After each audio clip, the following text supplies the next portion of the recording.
नमस्कार मित्रांनो, महाराष्ट्राच्या राजकारणाची आज आपण चर्चा करणार आहोत।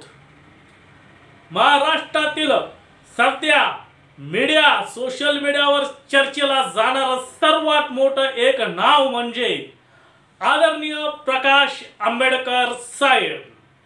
डॉक्टर बाबासाहेब आंबेडकर यांचे नातू प्रकाश आंबेडकर यांच्या बाबतीत आज आपण चर्चा करणार आहोत।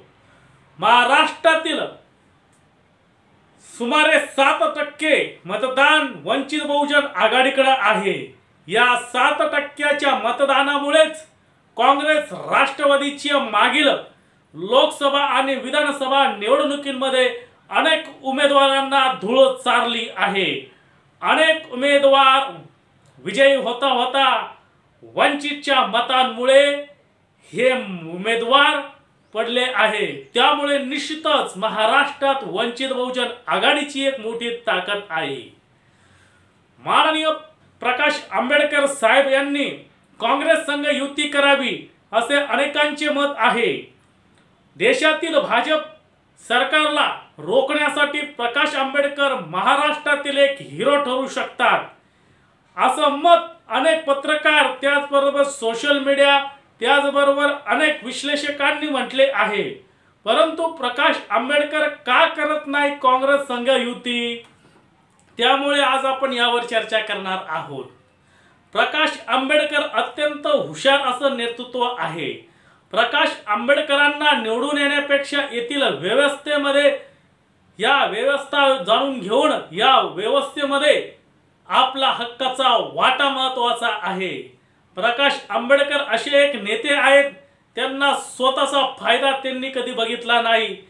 चळवळीमध्ये अनेक नेते आहेत, त्यांना त्यांचा फायदा करून त्यांचा पक्षामध्ये स्वतः मोठे होऊन चुटकीभर पद घेऊन मामुलीशी खासदारकी घेऊन आणि एखादा मंत्रीपद घेऊन यात समाजाचं भलं होणार नाही हे प्रकाश आंबेडकरांना माहिती आहे।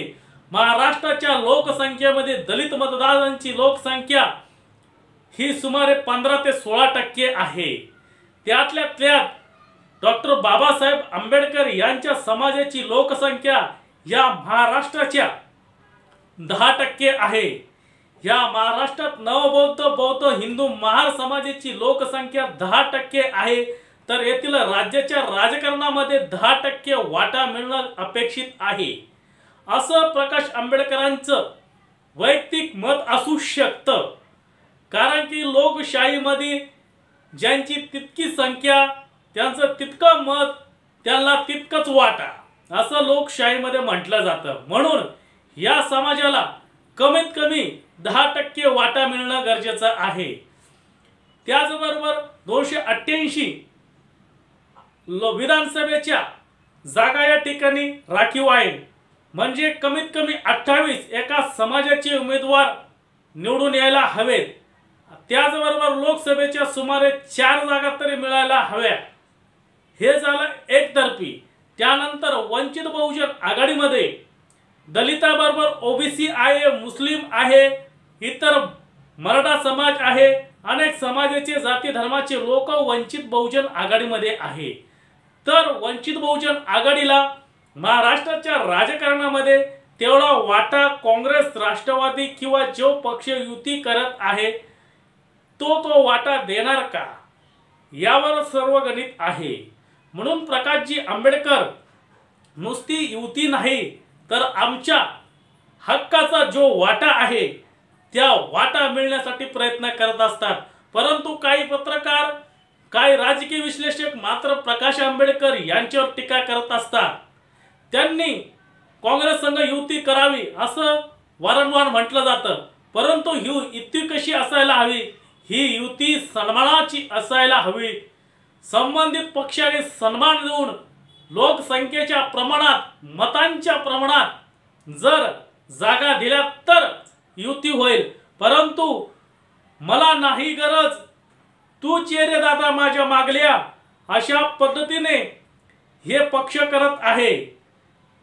प्रकाश आंबेडकर यांना अशोक चव्हाण म्हणतात, तुम्ही खरगे साहेबांना भेटा, त्यांना पत्र द्या, हे करा ते करा, या मीटिंग मध्ये या, परंतु जी मूळ चर्चा आहे ती चर्चा केली जात नाही, हेच प्रकाशजी आंबेडकर यांचं म्हणणं आहे. म्हणून प्रकाशजी आंबेडकर म्हणतात, नुसती युती काय कामाची, आमचा सत्तेतला वाटा मिळणं गरजेचं आहे. परंतु काँग्रेस राष्ट्रवादीचे पक्ष आहे त्यांनी सन्मानाची आम्हाला वागणूक द्यायला हवी, असं त्यांचं म्हणणं आहे. आता यानंतर युती काय होईल, कसं होईल ते आता भविष्य ठरवेल. परंतु प्रकाशजी आंबेडकर हे स्वार्थाचं राजकारण नाही, तर आमच्या हक्काचं आणि आमच्या लोकशाहीतल्या जो वाटा आहे तो वाटा मिळणं गरजेचं आहे. यासाठीच ते राजकारणामध्ये आपले डावपेच आखत असतात. म्हणून प्रकाशजी आंबेडकर कडवड बोलतात. म्हणून प्रत्येकाला कडवड भाषा ही अत्यंत वाईट वाटते. परंतु न्याय मिळवण्यासाठी आमचा जो वाटा आहे तो मिळणं गरजेचं आहे. म्हणून जी प्रकाशजी आंबेडकर या पद्धतीने राज्याच्या राजकारणात आपली भूमिका मांडत असतात. आता प्रकाशजी आंबेडकर यांची ताकद महाराष्ट्रात मोठ्या प्रमाणात वाढलेली आहे. आता सध्याच आपण बघितलं, मागील काही निवडणुकांमध्ये 7% त्यांनी मतदान मिळवले आहे. काही जागा अत्यंत थोड्याशा मतांनी ते पडलेल्या आहेत. परंतु आता या मतात आणखीन वाढ होण्याचे चिन्ह वाढले आहे. कारण की महाराष्ट्रातील दलित समाजाबरोबर भटका विमुक्त ओबीसी समाज सुद्धा प्रकाशजी आंबेडकर यांच्या बरोबर आहेत. परंतु आता यापूर्वी मागील लोकसभेच्या निवडणुकीमध्ये काँग्रेसने युती केली नाही, परंतु प्रकाशजी आंबेडकर यांनी MIM या मुस्लिम पक्षाशी युती केली होती. परंतु त्याचा काय म्हणावा तसा फायदा झाला नाही. परंतु आज महाराष्ट्रामध्ये मुस्लिम समाज प्रकाश आंबेडकरकडे यांच्याकडे अत्यंत आदराने बघत आहेत. प्रकाशजी आंबेडकर यांच्याकडे मुस्लिम समाज अत्यंत भावनिक पद्धतीने पाहत आहे. सध्या मुस्लिम समाजामध्ये अत्यंत भीतीवर्धक वातावरण आहे. मुस्लिम समाजाला नेता नाही असं म्हटलं तरी वावगं होणार नाही.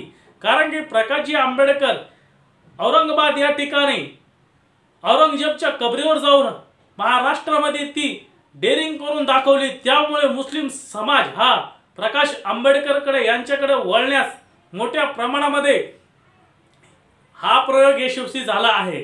त्यानंतर त्यांनी सांगली या ठिकाणी एक कार्यक्रम घेतला. या कार्यक्रमामध्ये त्यांनी टिपू सुलतान यांचा फोटो लावला होता. त्यामुळे या ठिकाणी सुद्धा थोडंसं वातावरण ताईट झालं होतं. पोलिसांना सुद्धा त्यांनी सांगितलं तुम्हाला काय करायचं ते करा. पोलिसांनी हा फोटो लावण्यास मज्जाव केला होता. त्यानंतर प्रकाशजी आंबेडकर यांनी आक्रमक पवित्रा घेतला. त्यानंतर औरंगजेबच्या मदारीवर गेल्यानंतर त्यावेळेस सुद्धा त्यांनी आक्रमक पवित्रा घेतला. तुम्हाला काय गुन्हे दाखल करायचे ते करा, मला कोणीही अडवू शकत नाही, कुणाचाही बाप मला अडवू शकत नाही, असं प्रकाशजी आंबेडकर म्हणाले. त्यानंतर सांगली या ठिकाणी संभाजी भिडे यांचं मोठं वलय आहे. या ठिकाणी सभा घेऊन या ठिकाणी त्यांनी या सभेमध्ये टिपू सुलतानचा फोटो लावला होता. त्यामुळे मुस्लिम समाजामध्ये प्रकाश आंबेडकर पॉप्युलर होत आहे. मुस्लिम समाजाला आज असं वाटायला लागलं प्रकाशजी आंबेडकर हे आमच्यासाठी लढू शकतात. त्यामुळे मुस्लिम समाजाच्या मतदानात सुद्धा वाढ वंचितच्या या आकडेवारीमध्ये येणाऱ्या काळात दिसेल. त्यानंतर ओबीसी समाजासाठी प्रकाशजी आंबेडकर यांनी आता सध्या महाराष्ट्र राज्यामध्ये मराठा समाज वर्सेस ओबीसी समाज यामध्ये तीव्रता वादंग निर्माण झालेला आहे. ओबीसींचं आरक्षण 1990च्या मंडल आयोगामध्ये लढाई आम्हीच लढवली होती. आज ओबीसी समाज सुद्धा प्रकाश आंबेडकरकडे बघत आहे. त्याचबरोबर मराठा समाज सुद्धा प्रकाश आंबेडकर यांच्याकडे चांगल्या पद्धतीने बघत आहे. या मराठा समाजाचं नेतृत्व मनोज जरांगे सामान्य शेतकऱ्यांचा मुलगा करत आहे. म्हणून मनोज जरांगे यांना सुद्धा काही सल्ले प्रकाशजी आंबेडकर यांनी दिले. त्यामुळे मनोज जरांगे यांनी सुद्धा प्रकाश आंबेडकर यांच्याकडे सन्मानाने आणि आदराने बोललेले आहे. त्यामुळे महाराष्ट्रामध्ये निश्चितच मोठी ताकद निर्माण झालेली आहे. येणाऱ्या काळात वंचित बहुजन आघाडी या महाराष्ट्रात किंगमेकर ठरू शकते. कारण की आजपर्यंत अनेक पक्षांनी दलित पक्षांचा वापर करून आणि सोडून दिलेला आहे। एखादं खासदारकीचं पद, त्यानंतर एखादं महामंडळ किंवा एखादं छोटे मोठे पद देऊन अशा पद्धतीने अनेक दलित पक्ष नेस्तनाभूत करून त्यांना रोखण्याचा प्रयत्न केलेला आहे। परंतु प्रकाश आंबेडकर या राजकारणामधून मुत्सद्दी राजकारणी म्हणून ओळखले जातात। ते असं होऊन देणार नाही, म्हणून त्यांचे राष्ट्रीय राजकारणामध्ये अशा पद्धतीचं वागणं आहे। कारण की दलित पक्षांनी आजपर्यंत अनेक ठिकाणी मोठमोठे यश मिळवलेले आहे। उत्तर प्रदेशच्या राजकारणामध्ये त्या ठिकाणी गोळी आणि बंदूकच्या जोरावर निवडणुका लढवल्या जात होतात, परंतु त्या ठिकाणी देशातील आदरणीय काशीरामजी यांनी पक्ष निर्माण केला होता। बामसेफच्या माध्यमातून बहुजन समाज पार्टी हा पक्ष स्थापन केला, केडर बेस संघटन निर्माण केलं। त्याचा प्रभाव इतका पडला, त्या उत्तर प्रदेशच्या राजकारणामध्ये काँग्रेस आणि बीजेपी हे नामोनिशाणच मिटून गेलं होतं। परंतु काही काळानंतर या बामसेफचं कामकाज बंद झालं, केडर कार्यक्रम बंद झाला, त्यामुळे त्या पक्षाची वाताहत झाली। त्याचबरोबर डॉक्टर बाबासाहेब आंबेडकर असताना डॉक्टर बाबासाहेब आंबेडकर यांनी मजूर पक्षाच्या माध्यमातून 17 फेब्रुवारी 1937 साली निवडणुका लढविल्या। 15 उमेदवार त्यांनी उभे केले। त्याचबरोबर 2 बाहेरून पाठिंबा देऊन असे 17 उमेदवार रिंगणात उभे केले। या निवडणुकीमध्ये 15 उमेदवार निवडणुकीमध्ये निवडून आणले।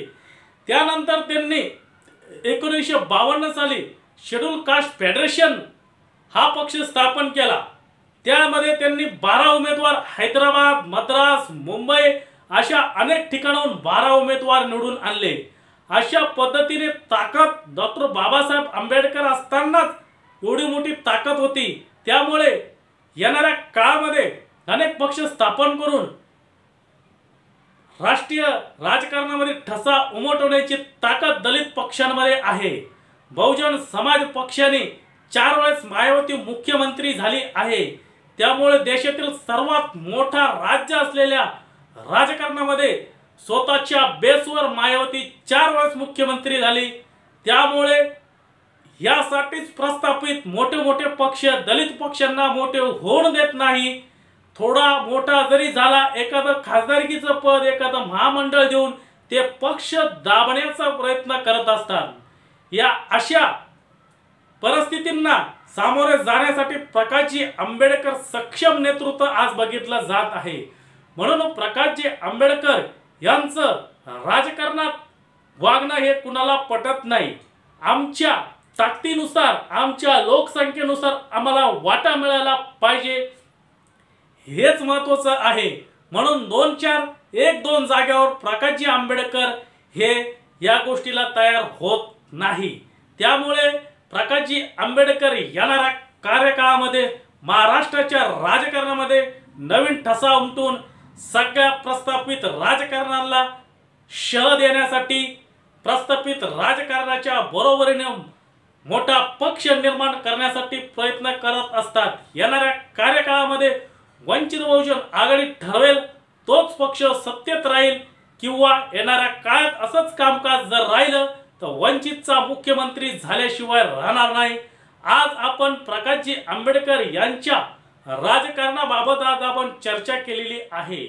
आजच्यासाठी इतकेच, धन्यवाद।